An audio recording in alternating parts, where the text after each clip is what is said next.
تو وہ جو ایک کہاوت ہے نا نیکی کر دریا میں ڈال، اس کا مطلب یہی ہے نیکی کرو بھول جاؤ، نیکی کر کے اللہ کے پاس اس کا ریوارڈ حاصل کرو۔ لیکن آج کل کا دور الٹا ہو گیا ہے، آج کل نیکی کر کے پہلے فیس بک پہ ڈالا جاتا ہے، نیکی کر کے پہلے اسٹیٹس لگایا جاتا ہے، نیکی کر کے پہلے اخبار میں چھپوایا جاتا ہے۔ تو آج کا دور بدل گیا، آج کا دور کیا ہو گیا؟ نیکی کر اسٹیٹس پہ ڈال، نیکی کر فیس بک پہ ڈال، نیکی کر واٹس ایپ پہ ڈال، نیکی کر انسٹاگرام پہ ڈال، نیکی کر خود پرچار کر۔ یہ دور وہ ہو گیا ہے میرے بھائی۔ تو وہ اصول آج بھی یاد رکھیں، نیکی کر دریا میں ڈال، نیکی کر کے اللہ سے اس کے ریوارڈ کی تمنا اور آرزو کیجیے۔ نیکی کر کے اگر آپ یہ ایکسپیکٹ کرتے ہیں کہ جس کی میں نے مدد کی ہے وہ تھینک یو بولے، جس کی میں نے مدد کی ہے وہ ہمیں دیکھ کے دور سے سلام کرے، جس کی میں نے مدد کی ہے وہ چار لوگوں سے نام لے میرا کہ ہاں حاجی صاحب نے میری مدد کی ہے، یہ سیٹھ صاحب نے میری مدد کی ہے، اگر یہ تھنکنگ اور یہ سوچ ہے آپ کی، یہ مینٹیلٹی ہے آپ کی، تو اس مینٹیلٹی کو ختم کر دو میرے بھائی۔ کچھ نیکیاں ایسی کر کے جاؤ کہ ہمیں کوئی ریوارڈ نہیں چاہیے، ہمیں کوئی پبلسٹی نہیں چاہیے، ہم تمہیں کھلا رہے اللہ کی رضا۔ جنتی جہنمیوں سے سوال کریں گے ما سلککم فی سقر، تم جہنم میں کیسے چلے آئے؟ جہنم کا ایک نام سقر بھی ہے۔ تو جہنمی کیا جواب دیں گے؟ قالوا لم نک من المصلین، کہیں گے ہم نماز نہیں پڑھتے تھے۔ اب آئیے ہم قرآن کا 29واں پارہ کھولتے ہیں۔ ہم یہ بھی جانتے ہیں کہ قرآن کے 29ویں اور 30ویں پارے میں بہت ساری صورتیں ہیں، 30ویں پارے میں تو چھوٹی چھوٹی بھی بہت ساری صورتیں ہیں۔ تو اب ظاہر ہے کہ ہمیں وقت کا بھی لحاظ کرنا ہے، ہم بہت چنندہ آیتوں کو لیں گے، چند آیتوں کو لیں گے۔ تو 29ویں پارے کی شروعات ہوتی ہے سورہ ملک سے۔ سورہ ملک کی شروع میں اللہ تعالیٰ نے موت اور زندگی کو کیوں بنایا، اللہ نے زندگی کا سسٹم کیوں بنایا، اللہ نے کیوں مرنے اور انسان کو اللہ نے پیدا کیوں کیا، اور پھر انسان کی موت کا نظام کیوں بنایا، اللہ نے اس کی حکمت بیان کی۔ فرمایا تبارک الذی بیدہ الملک وہو علی کل شیء قدیر، بڑی برکت والی ہے وہ ذات جس کے ہاتھ میں ساری کائنات کی بادشاہت ہے اور جو ہر شے پر قادر ہے۔ الذی خلق الموت والحیات، اسی نے پیدا کیا ہے موت کو اور اسی نے پیدا کیا ہے زندگی کو۔ دیکھیے موت بھی اللہ کی ایک مخلوق ہے۔ ہم لوگ کیا سمجھتے ہیں کہ موت از نتھنگ، موت کوئی چیز نہیں ہے۔ موت بھی ایک چیز ہے، موت بھی اللہ تعالیٰ کی ایک مخلوق ہے، اللہ نے موت کو پیدا کیا ہے۔ الذی خلق الموت والحیات، اسی نے پیدا کیا ہے موت کو اور اسی نے پیدا کیا ہے زندگی کو۔ اسی لیے حدیث میں آتا ہے کہ جب جنتی اور جہنمی کا فیصلہ ہو جائے گا تو اللہ تبارک و تعالی موت کو ایک دمبے کی شکل میں، ایک میڑھے کی شکل میں لائے گا اور موت کو ذبح کر دیا جائے گا، موت کو ختم کر دیا جائے گا اور اعلان کر دیا جائے گا کہ اب موت آنے والی نہیں ہے۔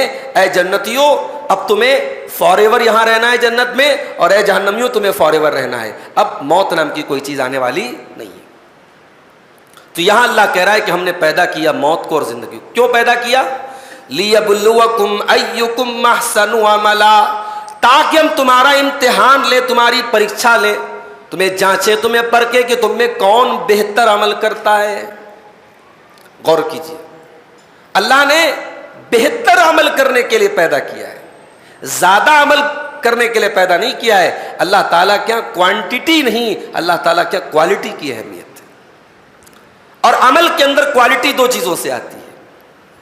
اگر ہم یہ چاہتے ہیں کہ ہمارا عمل اللہ کو پسند آئے تو ہمارے عمل کے اندر دو چیزیں ہونا بہت ضروری ہے۔ نمبر ایک، عمل کے اندر اخلاص ہونا، عمل خالص اللہ کے لیے ہونا، اس میں کوئی ریاکاری، کوئی دکھاوا نہیں ہونا۔ اور دوسری چیز، عمل سنت کے مطابق ہونا، اخلصہ و اسوبہ، عمل کا خالص ہونا اور عمل کا درست ہونا، یہ دو چیزیں شرط ہیں اللہ تعالیٰ کے یہاں عمل کے قبول ہونے کے لیے۔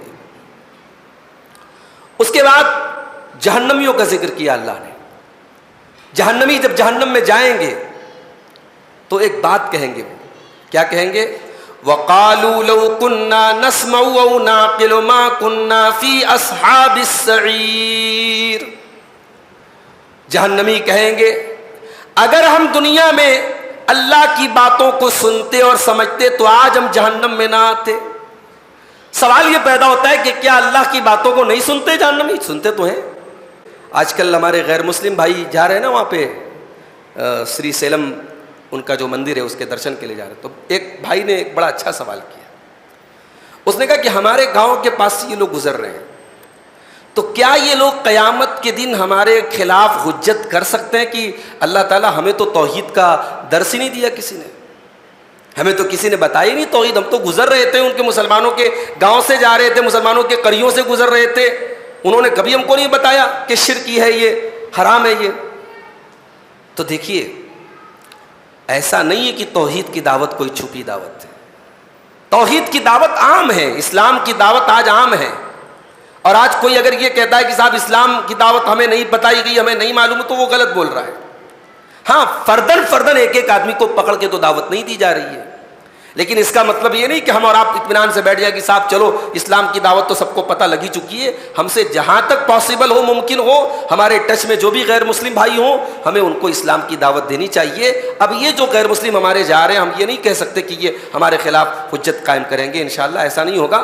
ہاں ہم جہاں تک ممکن ہو دعوت کا کام کرتے رہیں. تو غیر مسلم بھی سنتے تو ہیں قرآن, یا جو مشرکین ہیں یا جو اسلام کے دشمن ہیں, کیا قرآن نہیں سنتے؟ سنتے تو ہیں. تو یہ کیوں کہیں گے جہنم میں جا کے کہ کاش ہم نے سنا ہوتا اور ہم نے سمجھا ہوتا تو ہم جہنم میں نہ جاتے. اصل میں سننا دو طرح کا ہوتا ہے. ایک سننا ہوتا ہے کہ ہم کوئی بات سن رہے ہیں تو دھیان لگا کے سن رہے ہیں اور دل لگا کے سن رہے ہیں, یہ سوچ کر کے سن رہے ہیں کہ اس پر عمل کریں گے. اور ایک سننا ہوتا ہے جس کو ہم اپنی زبان میں کہتے ہیں نا, ایک کان سے سننا اور دوسرے کان سے اڑا دینا. تو ایسا سننا اس کا کوئی مطلب نہیں. اللہ نے سورہ لقمان میں فرمایا وَإِذَا تُتْلَى عَلَيْهِ آيَاتُنَا وَلَّا مُسْتَكْبِرًا كَأَن لَّمْ يَسْمَعْهَا. ان کافروں کے اوپر جب ہماری آیتیں پڑھی جاتی ہیں, واللہ مستکبرن, تو یہ پیٹ پھیر کر کے بھاگ جاتا ہے, یہ تکبر کرتا ہے, یہ گھمنڈ کرتا ہے. کأن لم یسمعھا, گویا کہ اس نے سنا ہی نہیں. کان میں تو پڑھی قرآن کی آیت, مگر یہ پیٹ پھیر کے بھاگ گیا تو اس نے سنا ہی نہیں. تو ایسا سننا کوئی کام نہیں دے گا, اور جہنمی جہنم میں جا کے کہے گا کہ اے کاش ہم نے سنا ہوتا اور سمجھا ہوتا تو آج ہمارا یہ انجام نہ ہوتا. اس کے بعد اللہ فرماتا ہے فاعترفوا بذنبہم, جہنمی اپنے گناہوں کا اقرار کریں گے. فسوقا لاصحاب السعیر, جہنمیوں کے لیے بربادی ہے.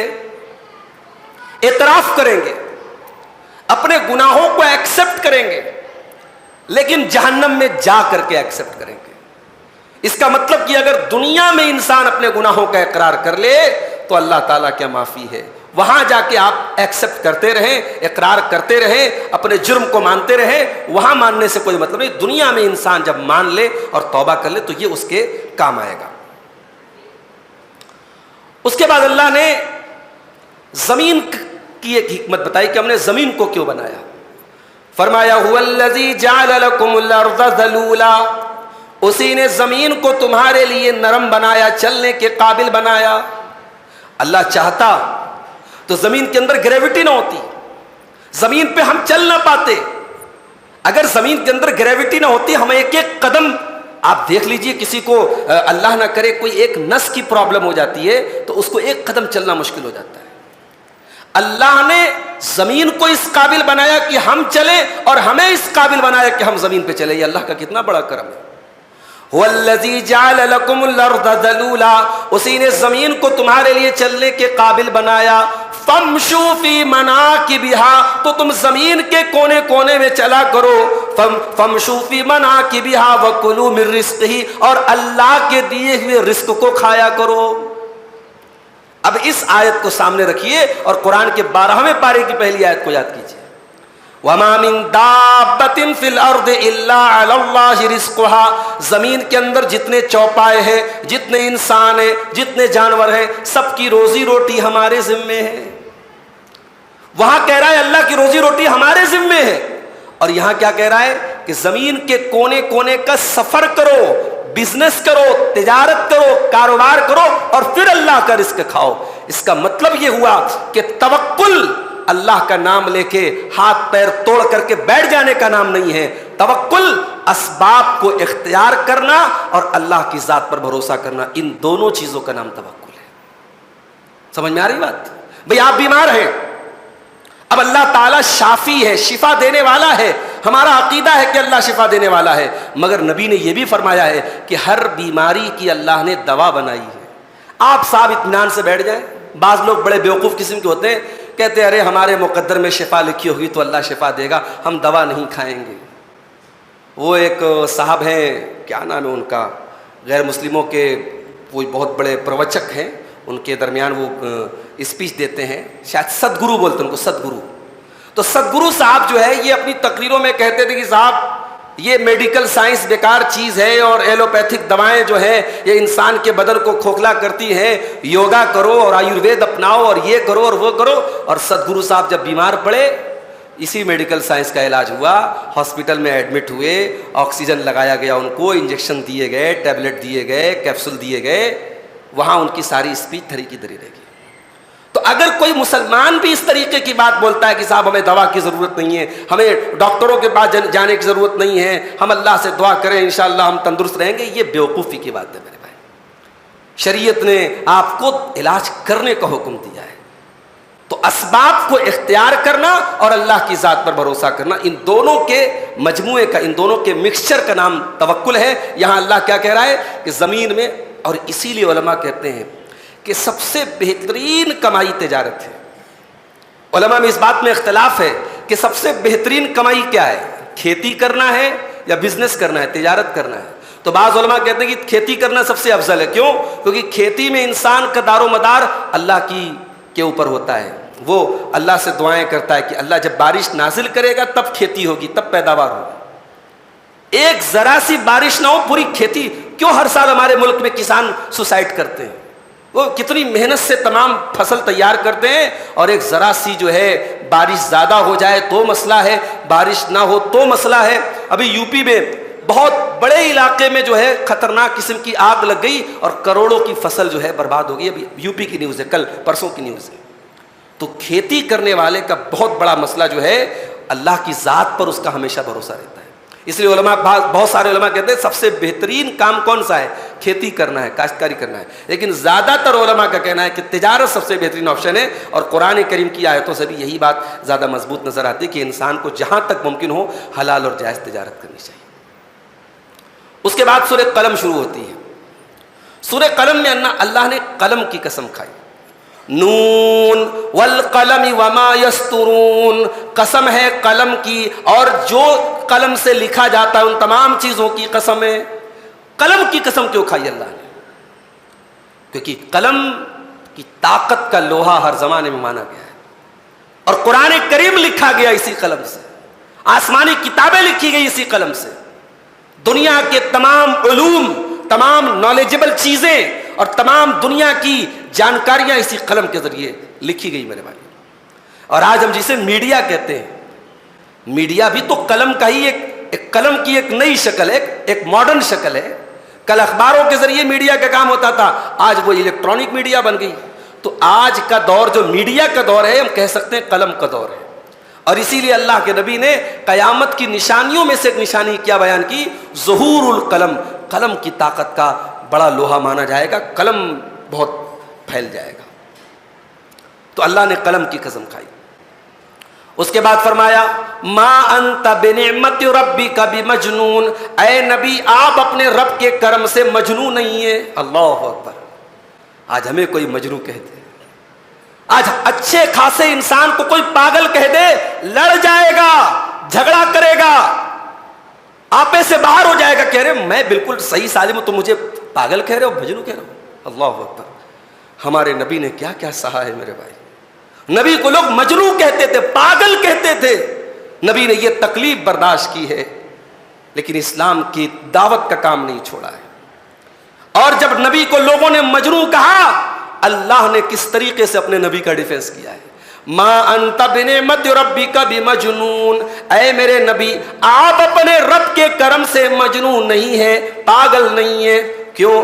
اس لیے کہ وَإِنَّ لَكَ لَأَجْرًا غَيْرَ مَمْنُونَ، اے نبی آپ کی ذات تو اتنی اعلیٰ ہے، آپ کی ذات تو اتنی پیاری ہے کہ آپ جو بھی نیکی کا کام کریں گے اور آپ لوگوں کو نیکی کے بارے میں بتاتے چلیں گے اور لوگ اس کے اوپر عمل کرتے چلیں گے تو اے نبی آپ کو تو انلمیٹڈ اجر و ثواب ملتا رہے گا قیامت تک۔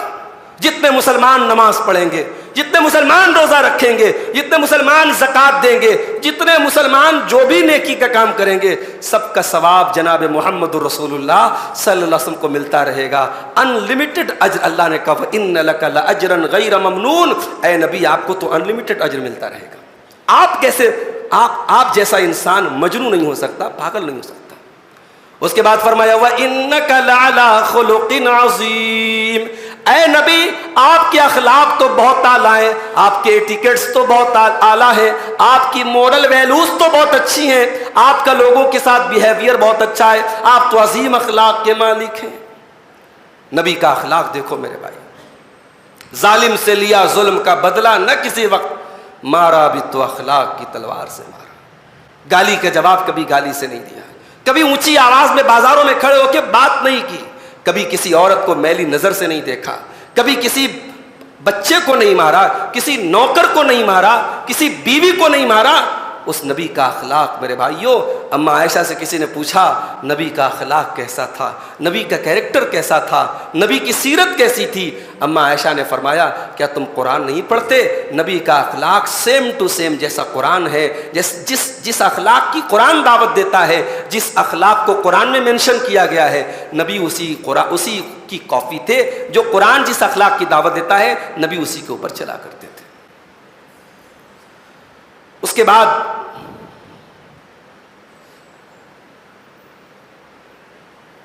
سورہ الحاقہ شروع ہوتی ہے۔ سورہ الحاقہ میں اللہ تعالیٰ نے قیامت کے دن کا ایک نقشہ کھینچا۔ قیامت کے دن دو قسم کے لوگ ہوں گے، کچھ لوگوں کو اللہ تعالیٰ ان کے داہنے ہاتھ میں ان کا نام اعمال دے گا اور کچھ لوگوں کے ہاتھ میں بائیں ہاتھ میں ان کا نام اعمال دے گا۔ اب یہ جو رائٹ ہینڈ والے ہوں گے یہ کامیاب ہوں گے۔ وَأَمَّا مَنْ أُوتِيَ كِتَابَهُ بِيَمِينِهِ، جن کا نام اعمال ان کے داہنے ہاتھ میں دیا جائے گا، فَيَقُولُ هَاؤُمُ اقْرَءُوا كِتَابِيَهْ، وہ کہیں گے اے کاش، ہاؤم اقرؤوا کتابیہ، وہ کہیں گے اے لوگو یہ دیکھو یہ پڑھ دو میری کتاب، انی ظننت انی ملاق حسابیہ، مجھے یقین تھا مجھے میرا حساب مل کر کے رہے گا۔ ایک مومن کو قیامت کے دن جب بھئی ایک بچہ جب محنت کرتا ہے نا، اسکول میں پڑھنے والا، ایک میڈیکل کی تیاری کرنے والا نیٹ جب نکال لیتا ہے نا، اس کی خوشی کا کیا ٹھکانہ ہوتا ہے، آپ سوچ سکتے ہیں؟ ایک بچہ جس نے رات دن محنت کر کے پڑھائی کی ہو، جب اس کو بتایا جاتا ہے نا، اسکول میں اناؤنسمنٹ ہوتا ہے کہ تو نے کلاس میں ٹاپ کر لیا، اس بچے کے دل پر کیا کیفیت ہوتی ہے۔ ایک مومن کو جب اس کے داہنے ہاتھ میں نام اعمال، یہ تو انڈیکیشن ہوگا نا، یہ تو علامت ہوگی کہ بھئی داہنے ہاتھ میں مل گیا، کامیاب ہو گیا، سوچو اس کی خوشی کا کیا عالم ہوگا۔ اور وہ مومن کہے گا انی ظننت انی ملاق حسابیہ، میں جانتا تھا میری محنت بیکار نہیں جائے گی۔ جب لوگ اپنی خواہشات کے پیچھے سرپٹ بھاگ رہے تھے، میں نے اپنی خواہشات کو قابو میں رکھا تھا، میں نے اپنی زبان کو قابو میں رکھا تھا، میں نے اپنی شرمگاہ کی حفاظت کی تھی، میں نے حرام سے اپنے آپ کو بچایا تھا، میں نے اللہ کے ذکر کی اور نماز کی پابندی کی تھی، میں نے اپنی زندگی کو شیطان کے حوالے نہیں کیا تھا۔ انی ظننت انی ملاق حسابیہ، مجھے یقین تھا مجھے میرا حساب مل کر کے رہے گا۔ فہو فی عیشۃ راضیہ، اللہ فرماتا ہے کہ اس انسان کو اللہ تعالیٰ عیش و آرام کی زندگی عطا فرمائے گا۔ فی جنت عالیہ، اور جنت میں اونچے اونچے باغات اس کو دیے جائیں گے۔ قطوفہا دانیہ، اور جنت میں جس میوے کو جس پھل کو وہ کھانا چاہے گا وہ پھل جھک کر کے اس کے پاس آ جائے گا۔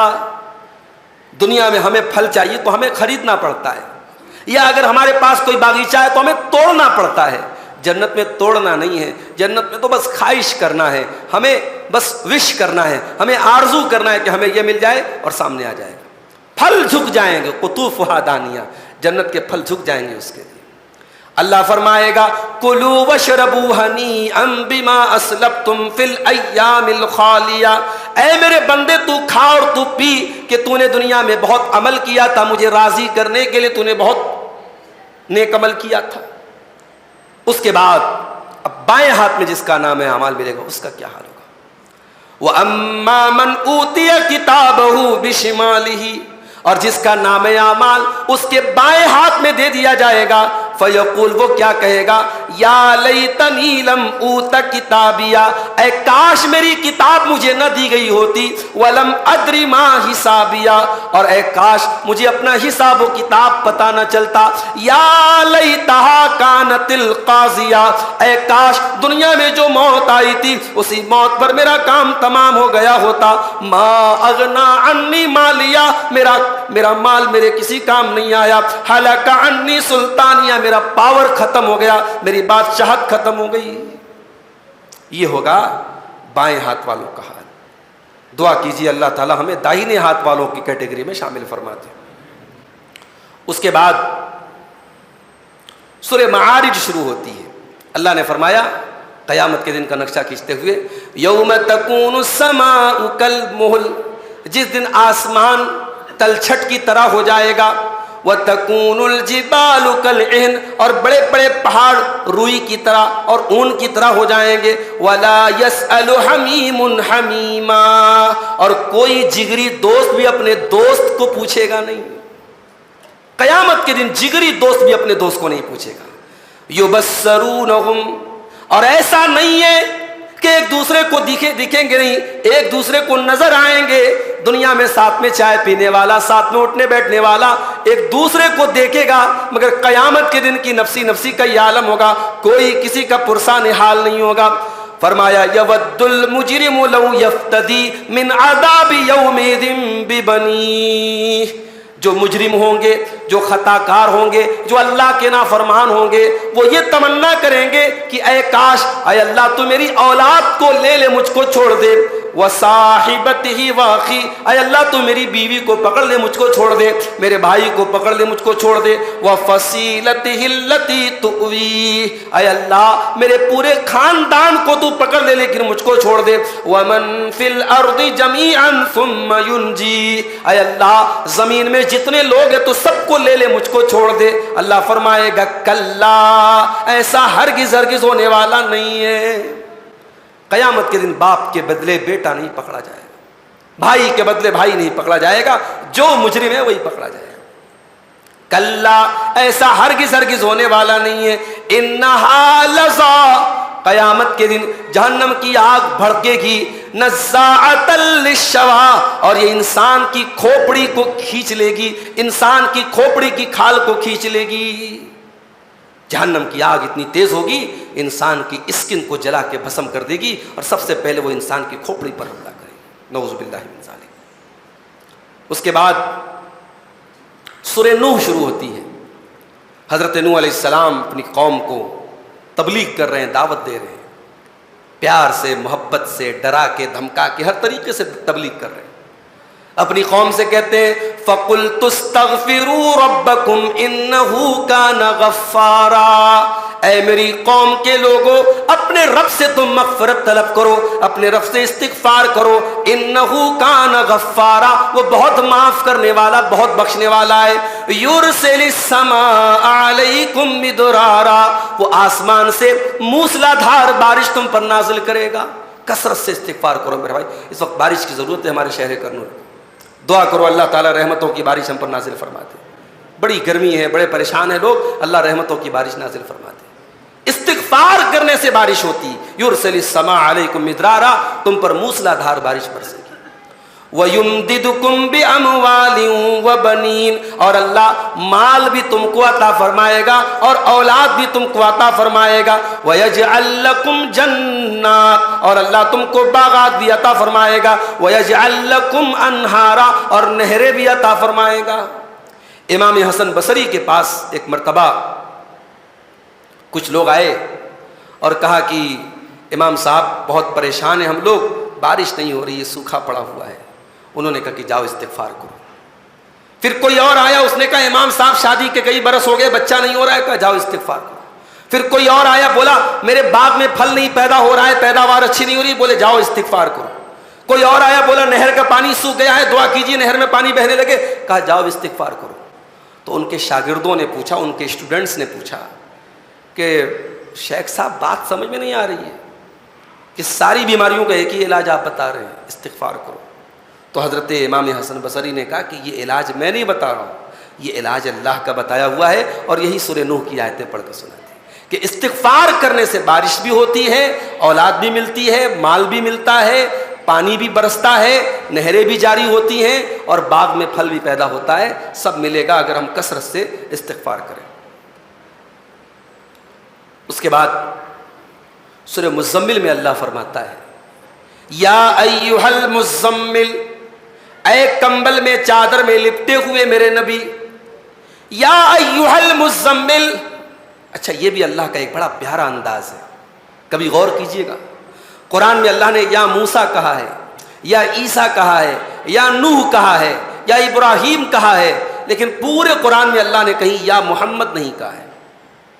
اللہ نے اپنے آخری نبی کا جب بھی نام لیا ہے یا ایھا النبی کہہ کے پکارا ہے، یا ایھا الرسول کہہ کے پکارا ہے، یا ایھا المزمل کہہ کے پکارا ہے. نبی کا نام لے کے نہیں پکارا ہے، نبی کی صفت کے ذریعے نبی کو پکارا ہے. اے کمبل میں لپٹے ہوئے میرے نبی. یہ قرآن کی جب پہلی وحی نازل ہوئی تھی اور اللہ کے نبی گھر آئے تھے اور حضرت خدیجہ سے آپ نے چادر مانگی تھی اور اس کو آپ اوڑے ہوئے تھے، اس موقع پر قرآن کی آیت نازل ہوئی. یا ایھا المزمل، اے کمبل میں لپٹے ہوئے میرے نبی. قم اللیل الا قلیلا، اے میرے نبی آپ رات کو قیام کیا کریں، تہجد پڑھا کریں. الا قلیلا، تھوڑی سی رات کے حصے کو آرام کرنے کے لیے بچا لیں، اور باقی پوری رات آپ قیام کریں. نصفہ، آدھی رات قیام کریں. او انقص منہ قلیلا، یا آدھے میں سے کچھ کم کر لیں، آدھی رات آپ قیام کریں. اللہ اپنے نبی کو تہجد پڑھنے کا حکم دے رہا ہے. اس کا مطلب یہ ہوا کہ جب زندگی میں آپ کو یہ لگے کہ رسپانسبلٹی بہت زیادہ میرے کندھے پر آ گئی ہے، ذمہ داریاں بہت زیادہ میرے کندھے پر آ گئی ہیں، اور مجھ سے یہ بوجھ اٹھ نہیں رہا ہے، تو رات میں تہجد پڑھنے کا اہتمام کرو. تہجد کے ذریعے اللہ تعالیٰ آپ کی مشکلوں کو آسان کرے گا. اللہ کے نبی ٹینشن میں ہیں، فکر میں ہیں کہ یہ رسالت کی ذمہ داری اللہ نے میرے کندھے پر ڈالی ہے، میں کیسے پوری کروں گا. اللہ اپنے نبی کو کیا حکم دے رہا ہے؟ قم اللیل الا قلیلا، اے نبی رات بھر تھوڑے سے حصے میں آپ آرام کیجئے اور باقی رات آپ قیام کیجئے، تہجد کی نماز پڑھیے. اس کے بعد فرمایا او زد علیہ، آدھی رات قیام کرو، یا آدھے میں سے کچھ کم کر لو یا کچھ بڑھا لو. وَرَتِّلِ الْقُرْآنَ تَرْتِيلًا، اور اے میرے نبی جب قرآن کو پڑھا کرو تو ٹھہر ٹھہر کر کے پڑھا کرو. یہ راجدھانی کی سپیڈ سے قرآن پڑھنے والوں کو جا کے کوئی یہ قرآن کی آیت بتا دے. جو قرآن کا مذاق بنا کے جن لوگوں نے رکھا ہے، 3 دن کی تراویح پڑھ دی، 1 ہفتے کی تراویح پڑھ دی، یا لمن تعلمون والے انداز میں تراویح پڑھ لی انہوں نے، ان کو جا کے کوئی قرآن کی آیت بتا دے. وَرَتِّلِ الْقُرْآنَ تَرْتِيلًا، قرآن کو ٹھہر ٹھہر کر کے ایک ایک آیت پر ایک ایک لفظ واضح ہو، ایک ایک حرف کلیئر ہو، ایسا قرآن پڑھنا میرے نبی کی سنت ہے.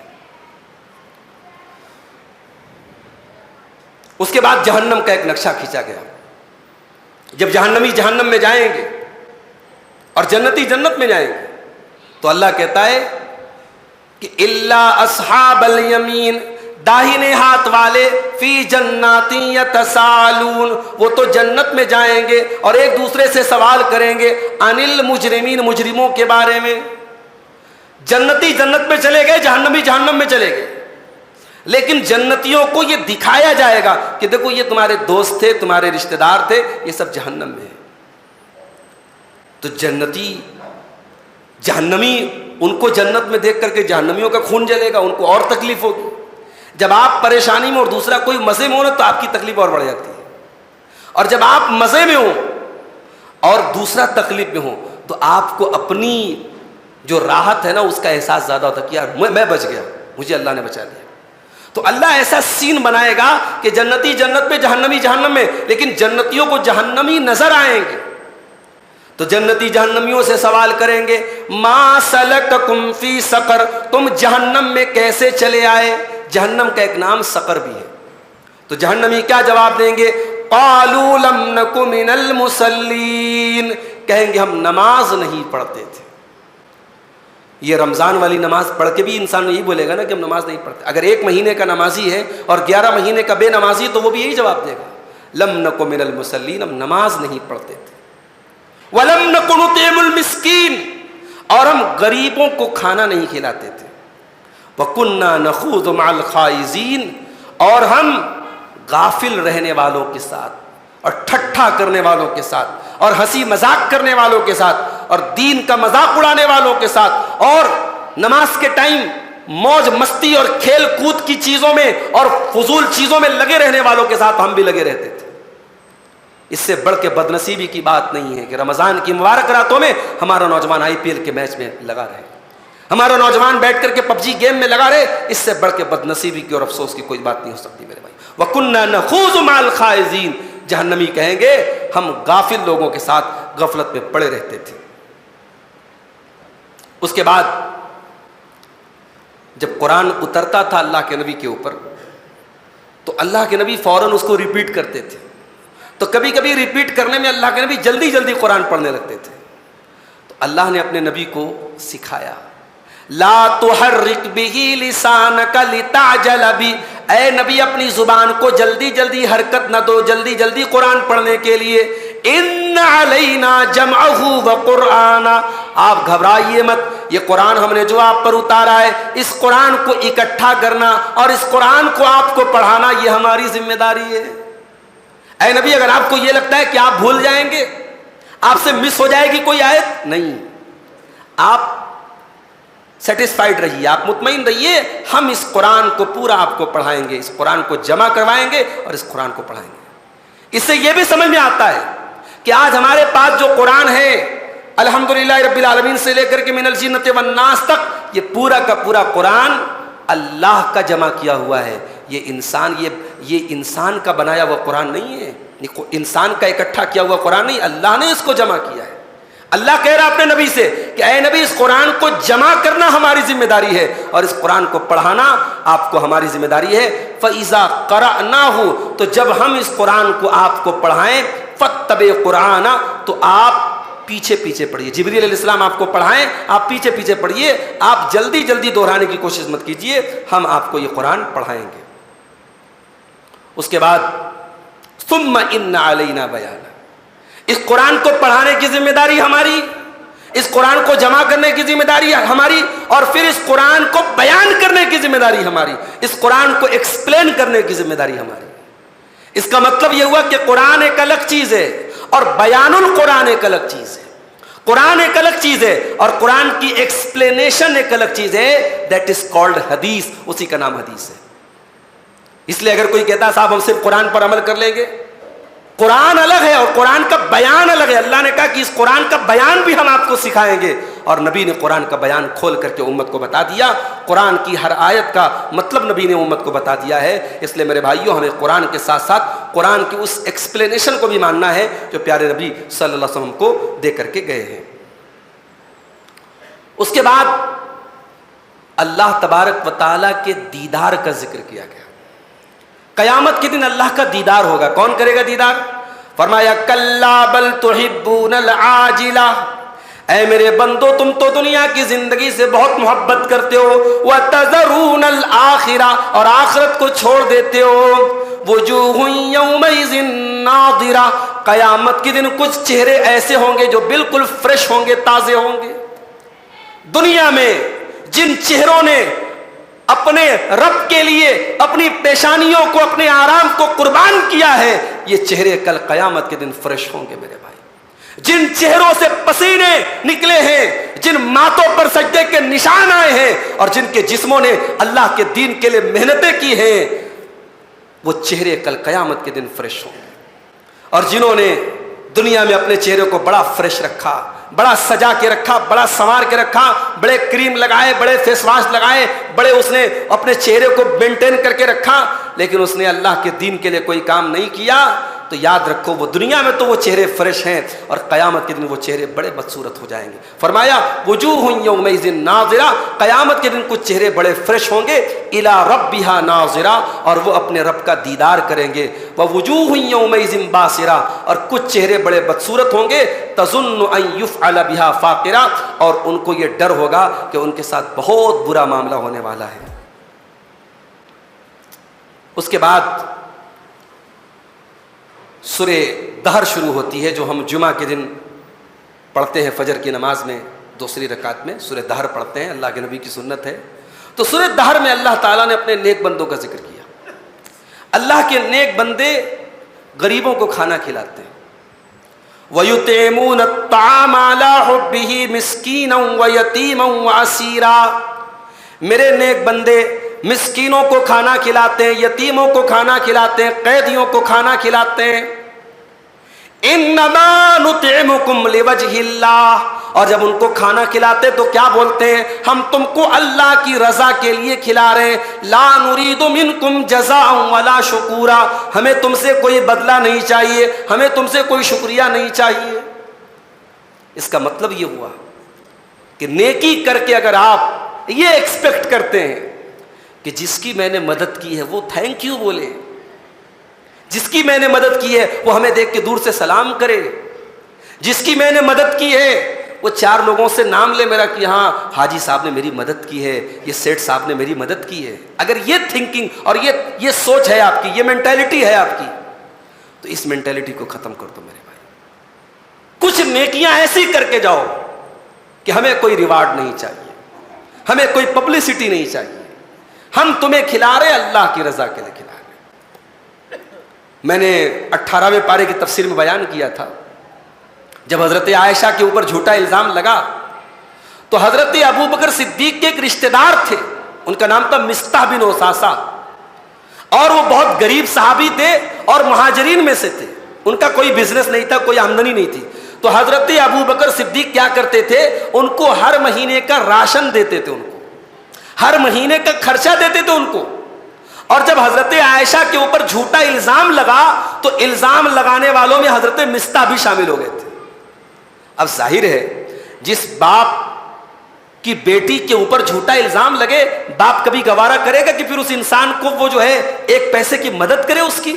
حضرت ابو بکر صدیق نے قسم کھائی تھی کہ آج کے بعد میں ایک پیسہ بھی، ایک پھوٹی کوڑی بھی ان کے اوپر خرچ نہیں کروں گا. انہوں نے بہت تکلیف پہنچائی ہے، میری بیٹی پر جھوٹا الزام لگایا. مگر جب سورہ نور کی آیت نازل ہوئی اور اللہ نے حضرت ابو بکر صدیق جیسے لوگوں کے بارے میں کہا کہ جو صاحب حیثیت لوگ ہیں، جو پیسے والے لوگ ہیں، وہ ایسی کوئی قسم نہ کھائیں اور غریبوں کی جیسے مدد کرتے رہے. الا تحبون ان یغفر اللہ لکم. کیا تم نہیں چاہتے کہ اللہ تم کو معاف کر دے؟ تو ابو بکر صدیق رونے لگتے ہیں اور کہتے ہیں کہ اے اللہ، میں چاہتا ہوں کہ تم مجھے معاف کر دے. اور اس کے بعد جو مہینے کا راشن وہ پہنچاتے تھے حضرت مصطح کے گھر، وہ ایز اٹ از پھر سے پہنچانے لگے. اس سے یہ سمجھ میں آتا ہے کہ جب انسان غریبوں کی مدد کرے، اللہ کی راہ میں کچھ خرچ کرے، تو اس کی نیت کتنی صاف ہونی چاہیے. اللہ کے نیک بندے کہتے ہیں لا نرید منکم جزاء ولا شکورا. ہمیں کوئی شکریہ نہیں چاہیے، ہمیں کوئی بدلہ نہیں چاہیے. انا نخاف من ربنا یوما عبوسا قمطریرا. ہم تو اللہ تعالیٰ کے عذاب سے ڈرتے ہیں، ہم تو قیامت کے دن سے ڈرتے ہیں جو بڑا سخت دن ہوگا، اس لیے ہم تمہاری مدد کر رہے ہیں. تو وہ جو ایک کہاوت ہے نا، نیکی کر دریا میں ڈال، اس کا مطلب یہی ہے نیکی کرو بھول جاؤ، نیکی کر کے اللہ کے پاس اس کا ریوارڈ حاصل کرو. لیکن آج کل کا دور الٹا ہو گیا ہے. آج کل نیکی کر کے پہلے فیس بک پہ ڈالا جاتا ہے، نیکی کر کے پہلے اسٹیٹس لگایا جاتا ہے، نیکی کر کے پہلے اخبار میں چھپوایا جاتا ہے. تو آج کا دور بدل گیا. آج کا دور کیا ہو گیا؟ نیکی کر اسٹیٹس پہ ڈال، نیکی کر فیس بک پہ ڈال، نیکی کر واٹس ایپ پہ ڈال، نیکی کر انسٹاگرام پہ ڈال، نیکی کر خود پرچار کر. یہ دور وہ ہو گیا ہے میرے بھائی. تو وہ اصول آج بھی یاد رکھے، نیکی کر دریا میں ڈال، نیکی کر کے اللہ سے اس کے ریوارڈ کی تمنا اور آرزو کی.